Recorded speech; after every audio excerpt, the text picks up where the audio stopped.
자, 국민의힘 탄핵반대 당협위원장 모임에서 활동하고 계시는 하종대 경기 부천시병 당협위원장 모시고 최근 전국 상황 그리고 지금 내일 예정돼 있는 탄핵반대 시위 관련된 상황 또 여러 가지 전국 상황 듣는 시간을 갖겠습니다. 하종대 위원장님 모셨습니다. 어서 오십시오. 예, 안녕하세요. 예. 내일 토요일에 모이자 서부지법 가자 헌법재판소 이런 제목으로 집회를 개최하는데요. 왜 집회를 추진하게 되셨나요? 예, 윤석열 대통령이 2월 15일로 바로 예. 내일이죠. 내일로 불법으로 체포돼가지고 구속이 된 지 한 달이 됩니다. 예. 근데 이제 윤석열 대통령 같은 경우에는 지금 이제 재판도 받고 있고 그다음 헌재에서 탄핵 심판도 동시에 받고 있는데 사실 공수처가 수사를 한 것 자체가 수사권이 없는 곳에서 수사를 했잖아요. 예. 그러니까 불법 수사가 이루어졌고 그다음에 또 체포영장하고 구속영장은 꼼수로 서부지법에서 발부받았습니다. 이것도 아주 불법입니다.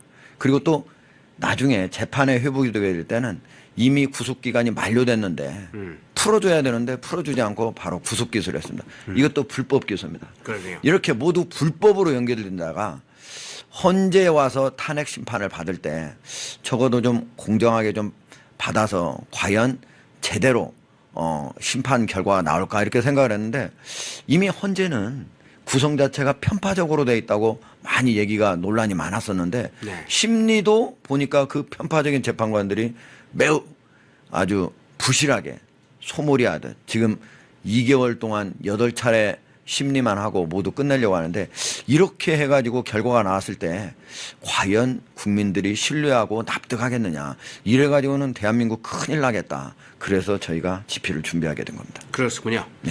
자, 이번 집회 그러면 탄핵반대 당협위원장 모임 차원에서 추진하고 있다고 알려져 있는데 어떻게 준비되셨고 누가 얼마나 지금 참여할 예정인가요?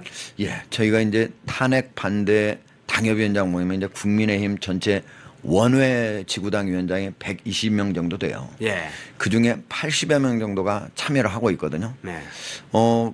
그동안 계속적으로 바깥에서 사실 거리 투쟁을 같이 해왔습니다. 일반 국민들하고 함께. 그런데 적어도 이 2월 15일을 기해서 저희가 한번 우리의 목소리를 보여줘야겠다 이렇게 해가지고 저희가 지금 각 당협별로 약 한 100여 명씩 한 4, 50개 정도 당협에서 100여 명씩 모이게 되니까 적어도 2, 3천 명은 모이게 되지 않을까. 한 지금 열흘 정도 준비를 해가지고 사실 열이라고 하면 집회 하나를 준비하는데 매우 짧은 시간인데 네. 긴급하게 하게 됐습니다. 예. 그러면 서부지법에 일단 장소는 모이는 장소는 지금 서부지법인가요? 예. 네. 서부지법에서 약간 애호개역 쪽으로 나오는 그 호텔이 하나 있습니다. 아카데미 호텔이라고. 네. 그 앞에서 모여서 출발을 하게 됩니다. 거기서 출발해서 헌법재판소까지 시가행진을 하는 건가요? 예. 한 6km 정도 되는데요. 네. 2시간 반에 걸쳐서 시가 행진도 같이 하게 됩니다. 예. 물론 그 전에 앞에 우리가 공수처의 불법 수사 그리고 꼼수 영장 이런 것들에 항의하는 집회도 잠시 갖게 되고요. 네. 그다음에 그 옆에서 그 김태권 애국열사 숨졌잖아요. 분신 사망했잖아요. 네. 윤석열 대통령을 불법으로 체포하고 구속한 데 대해서 항의해가지고 분신 사망했던 분 추모제도 지내고 그다음 낮 12시 내일 낮 12시입니다. 서울 서부지법 앞에서 출정식을 갖고 그리고 6km 정도를 쭉 걸어서 그 전체 행로는 일단 이쪽으로 그 종로 쪽으로 쭉 오다가 이 광화문에서 또 집회를 하는 쪽이 있어서 거기가 막힐 것 같아서 서울역 쪽으로 좀 방을 터서 숭례문 쪽으로 해서 종로 1, 2가를 거쳐서 헌법재판소로는 약 6km 정도 정확하게 한 6.3km 정도 나오는데 2시간 반 정도의 도보 행진 끝에 이제 헌법재판소에서 메인 집회 주요 집회를 갖게 됩니다. 예.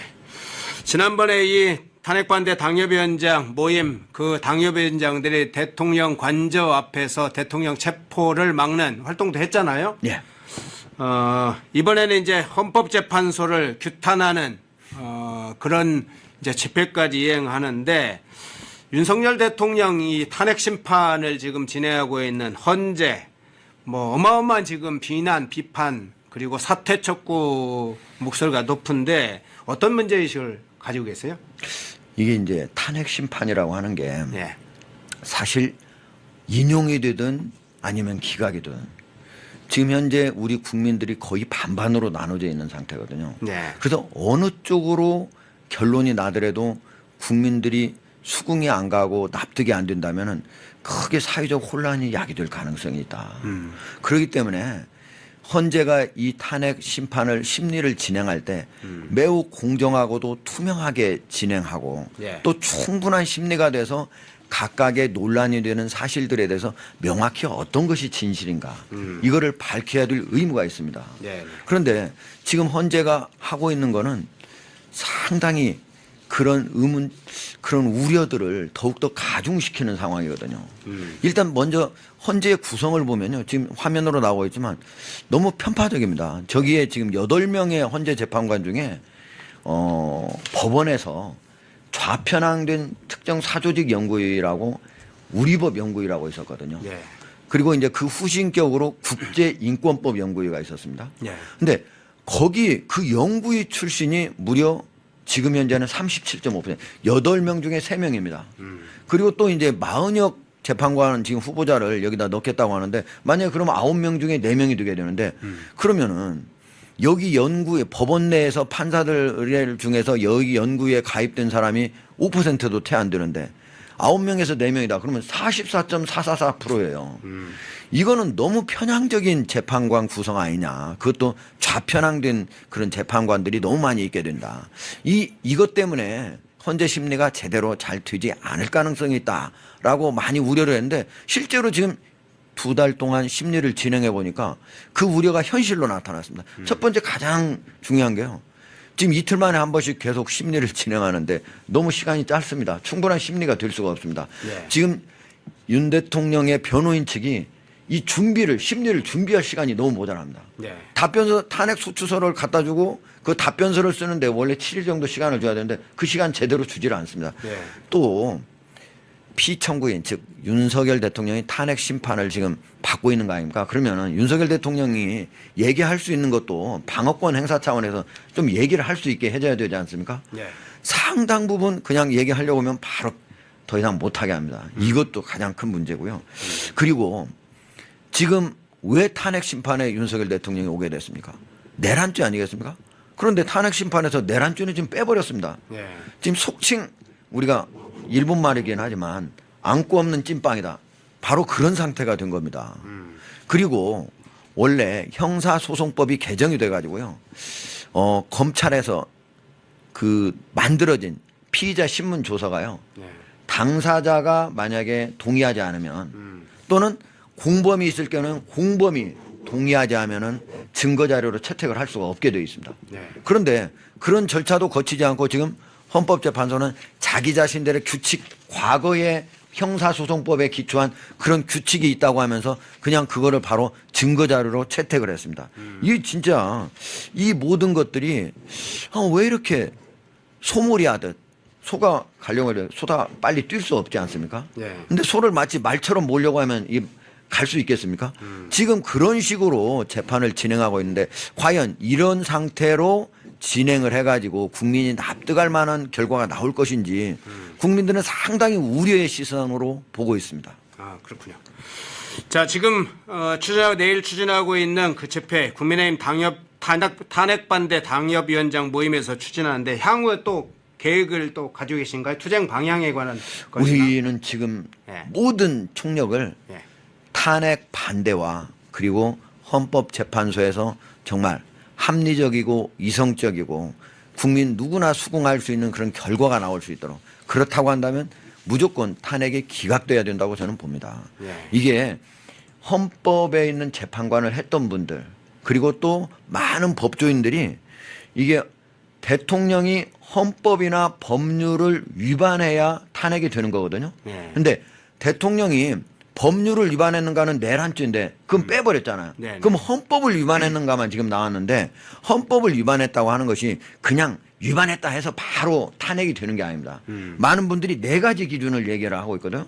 하나는 헌법 위반의 심각성 그리고 광범성 얼마나 광범위하게 이루어졌느냐, 그리고 반복성 또 할 가능성이 있느냐, 그리고 위험성 얼마나 위험한가, 이 네 가지가 과연 충족이 되는가를 보고 얘기를 하는 겁니다.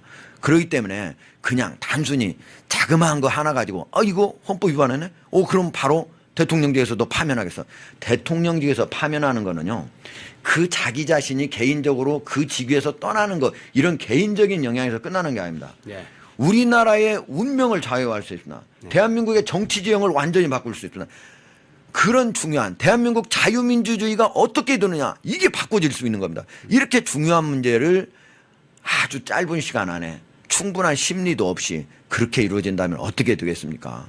지금 이 얘기를 우리 헌법재판관들도 직접 보거나 아니면 나중에 보시게 될 텐데 한번 곰곰이 한번 잘 생각해 보시고, 대한민국의 먼 장래를 위해서 지금 70년 이후 대한민국이 건국된 70여 년 동안 대한민국은 지금 한강의 기적이라고 정말 전 세계가 경탄에 맞지 않는 그런 기적을 이루는데, 그 기적이 계속될 것인가 아니면 여기서 멈출 것인가, 지금 기로에 서 있습니다. 잘 생각해 주십시오. 예. 탄핵 반대 활동에 나서는 당협위원장 그 모임 하종대 위원장께서 오늘 내일 탄핵 반대 집회 어떻게 지금 준비하고 추진하고 있는지, 그리고 향후 계획까지 설명을 해 주셨습니다. 하종대 위원장님이었습니다. 고맙습니다.